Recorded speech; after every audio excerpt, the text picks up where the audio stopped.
Major Creeper.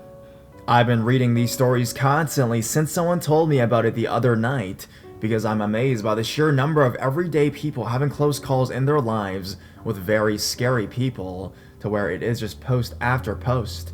I've had several scary experiences throughout my life, so I'll probably be writing a few more. I guess I wanted to write this because I don't think the people in my life could quite grasp how much this terrified me.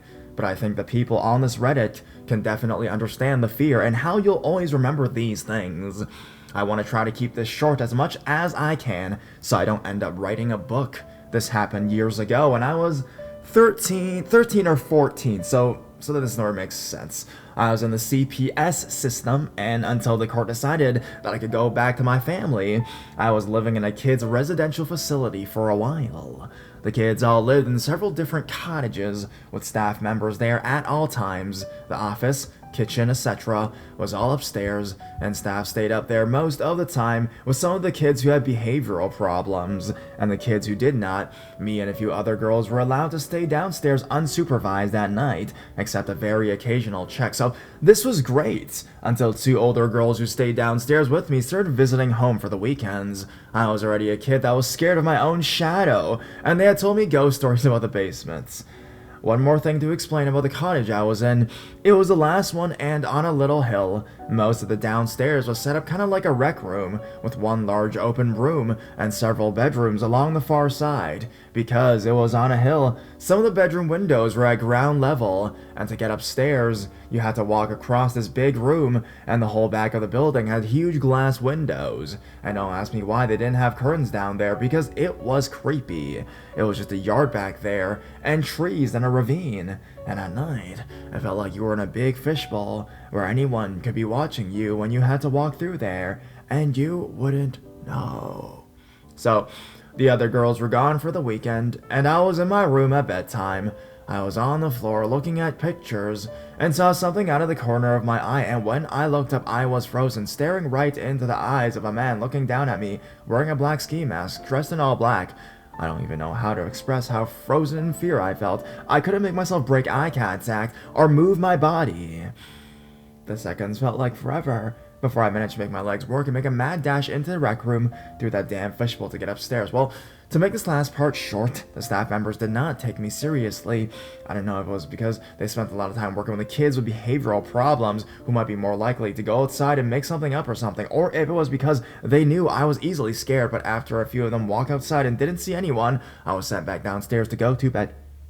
They said to come tell them if anything else happened. A couple weeks later, the other girls downstairs were gone again, and I'm in bed. I always kept the big light on because I was still scared. The sliding window was several feet to the side and above my bed as well. And while the lock was broken, all the windows had little blocks of wood screwed down, so they could only be open less than a foot. I was laying in bed reading, kind of plastered up against the back wall, where I didn't think anyone could see me through the window, when someone grabbed the window and slammed it open hard. It didn't open far because of the wooden block. I don't know if he knew this and was trying to terrify me, or if he thought that he could actually bust the window open. The terrifying me part definitely worked. Same thing. After getting unfrozen, I went flying out of the bedroom and upstairs again. They looked outside, and again, they didn't take me seriously back downstairs. The guy continued to terrorize me, and it happened once more, where he opened my window again. Then fast forward to a male staff member I knew from the school was filling in for one of the staff members at our college one weekend. He was walking with me to help me take the garbage out, and I talked to him about it, and broke down crying. He actually listened to me, and he told the others that he was going to sit outside my room that night, maybe just to make me feel better. I don't know if the creep didn't check, or if he just assumed that I would be alone as usual, but he did it again with Nick outside my room, who whipped his head around the door right after he yanked the window open and heard him run off. If the woman there seemed so concerned, I wouldn't have thought he would do anything about it. But he was nice enough to take me seriously and stayed down there with me to witness it himself. I'm pretty sure he told the other adults how he felt about the situation, and I moved into a room upstairs that night. Thank you, Nick. I'm thinking that there were probably some creep in the nearby neighborhood who knew that this was a place with lots of kids and teens, and the way this cottage was isolated off by itself, they probably thought this was just a great place. The creep on young girls, whoever it was, he scared me to death. And I wonder how many other girls this guy has terrified.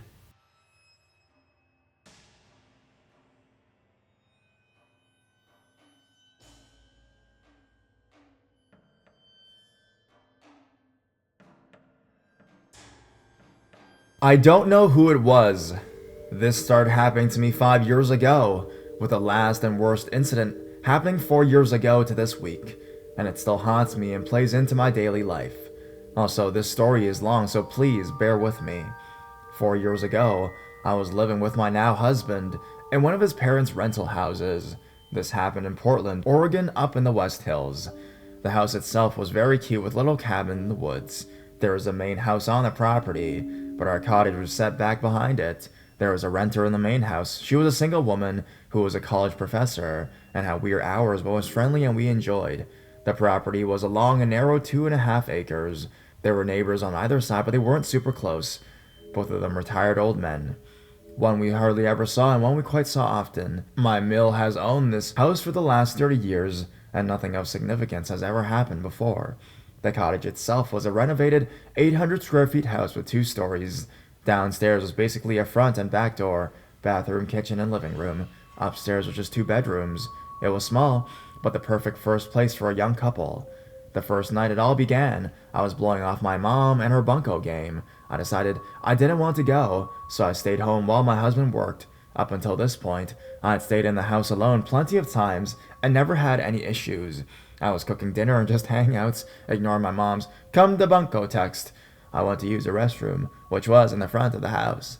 I happened to look out the blinds and could see headlights come up the driveway because all the doors on the main house were glass. I thought, looks like Professor is home from work, I continued on. A few minutes later, my dogs started to act like they needed to use the restroom. I always look out the front door windows because, being in the woods, we would often have animals in the yards. I noticed the motion light on the left side of the house was triggered, so I thought it was for sure some kind of animal. I went back into the kitchen, and a minute later, heard my door handle start to jiggle. The first thought that came to my mind was, shit, my sister and mom are here to drag me to bunco. The jiggling kept going on for a second, and I realized that my sister had a key, and normally she lets herself in. This is when I start to get a little uncomfortable. My dogs are going crazy and aggressively barking to alert me that something isn't right. All of a sudden, the handle on the back door starts to jiggle too, and I can hear what sounds like a body throwing itself into the door. Now I'm really scared and realize this is not my family. I grabbed a knife and ran upstairs. I called my mom and asked her if she was playing a prank on me, which she wasn't, and she rushed up to the house. Fortunately, her bunco game was only about a mile away. We never found anyone on the property that night. Fast forward to over the course of the next year, there were 6 more incidences, all while I was alone. I won't go into those for sake of trying to keep this post relatively readable and not super long, but they were all similar to the first one. It got to the point that nobody was really believing me that it was happening until the 3rd time my husband saw a muddy footprint on the back door one night when we made it look like I was alone. So when I tried to kick in the back door, after that incident, my parents came to help us secure the house more, and my dad found beer cans and items left in front of the windows, as if someone was peeking through them. We also saw that the main motion light on the front of the main house had been unscrewed enough that it stayed in place, but wouldn't turn on. Whoever it was clearly watching me, knew our schedules, and knew how to get around undetected. The final incident was 4 years ago this weekend, while my husband was at a state on a wildfire. He is a firefighter and often away from the house for his shifts, as well as when he gets deployed to wildland assignments. But at this point, we had moved into the front house and had a roommate. Our friends were renting the back cabin. On this night, everyone was gone, and it was just me and the dogs. This night, the person got into the home while I was in there. I had friends over to watch a show, and before they left, they helped me lock the house up. This was a big house with multiple staircases and a weird layout. I started to get uncomfortable and decided to go to a friend's house. I was on the phone with my mom when I walked downstairs and saw that the back door was wide open. This was the worst experience of my life. I grabbed my gun, ran to my car, and drove away. It took the police 30 minutes to get to the house because of its location, and by the time they got there, nobody was found. We never figured out who it was that was watching me. The police thought maybe it was one of the neighbors or homeless people that live in the woods by where the house was. It got to the point where I couldn't be alone at night without crippling fear. I do better now, but I often struggle at nights when I'm alone, so to the person who was watching me while alone at night, let's never meet.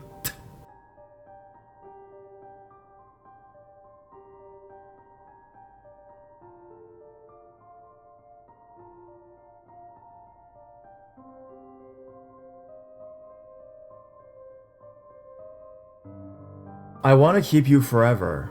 Okay, so I used to live in Massachusetts, just outside Boston, which is a hop and a skip from a tiny vacation town that my friends and I used to go to rent a cottage and hang out on the beach and sail, etc. Just a gorgeous place. Anyways, being extremely outgoing people, we made friends with the locals really quickly and used to go to this cool tiny attic type bar located on top of a nice restaurant where the locals can be found. On this one particular night, we called our other roommate, 40-something guy, to come join us since we were having so much fun and wanted him to join. He drove out to our cottage and we went to a little bar. It started off all good because everyone was super friendly to myself, 20-something girl, and my roommates, another 20-something girl. Like most 20-something straight female social creatures, the girl roommate and I reveled in attention and we were getting plenty of it. It gets to be around closing time in the bar, and everyone from inside has gathered on the roof deck just outside. I was smoking a cigarette and talking to a few people when this fellow caught my eye. I thought he was very tall and handsome and looked vaguely Native American. I had noticed him earlier on the fringes of the bar group, but didn't think he'd be interested in talking to me. Now he was sitting alone on the steps of the porch leading to the parking lots, so I, being drunk, approached him. Right off the bat, he was pretty intense. We talked about the usual things, but there was a kind of undercurrent of something dark in his manner. I can't really understand it or describe it, but it put me on edge. I was, however, pretty tipsy and attracted to him, and I had a thing for danger, so I brushed it off. He asked me if he'd like to come over to his house for an after party, and he made it seem like a lot of people from the bar were going. We thought that was a good idea, because we weren't ready to quit. And I mean, we are 3 people, including a 40-something-year-old man who was in the Israel Defense Force, so we were pretty confident we'd be able to take care of ourselves just in case. So this dude and his male friend drives us to his house because we did not have a car with us, and we were too drunk to drive anyways. The house is pretty large. It's an old Cape Cod-style clapboard shingle thing about 5 miles from the bar we were at, right next to the marshes behind the beach. When we get there, the house is completely pitch black and pretty isolated. So much for an after party. I was a little creeped out, but still had a metaphorical thrill boner going on, so I didn't say anything to my roommates. We went inside, and it was like a bachelor pad, very stripped of furniture, except for some rural-looking bits. When we got there, this guy separated me from my roommates and his other friend, like immediately to the corner of the kitchen. He had this kind of way of pushing me around where he wanted me to go. I should mention I'm not a big person, 5'4", and he was around 6'4" and pretty athletic. Anyways, he told me the story about how he was in the military and he has PTSD from that, and that his fiancée just left him. He told me all this deadly serious in very rapid succession, and for some reason added in that he had a gun in the house. Warning bells are clearly going off, but for some reason I didn't listen to my gut. He said he wanted to look at the upstairs on his balcony and hustled me upstairs. We had to go through his bedroom and get on the balcony. I was out there looking up at the sky, and he comes up behind me. We had no physical interaction until this point, and puts his arms around my shoulder, holding me in an uncomfortable tight embrace. He then goes on to say how he feels like he has a special connection with me, and he can feel himself falling for me, and that he would like to keep me there forever. My stomach dropped, and I started feeling nauseous at that. He was still holding me very tightly, and had his head on top of my head, so that I was totally trapped and couldn't move a muscle. I'm not religious, but I honestly started praying. I just kind of laughed uncomfortably and said something like, "Oh, thank you, that's sweet." What the fuck do you say to that?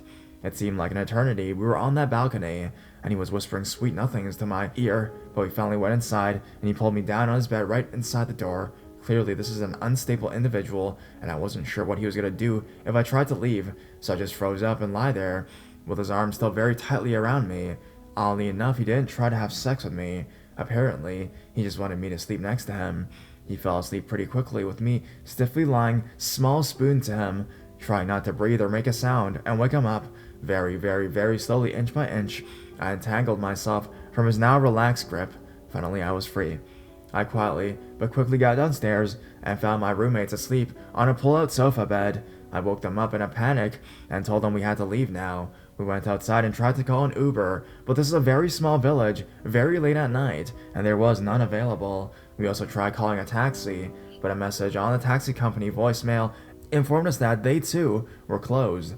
We weren't familiar enough with the area to attempt to walk back to our cottage. I was pretty panicked at this point, but we had a huddle and decided rather than trying to hoof it and perhaps getting lost that night in this strange place, we would go back inside.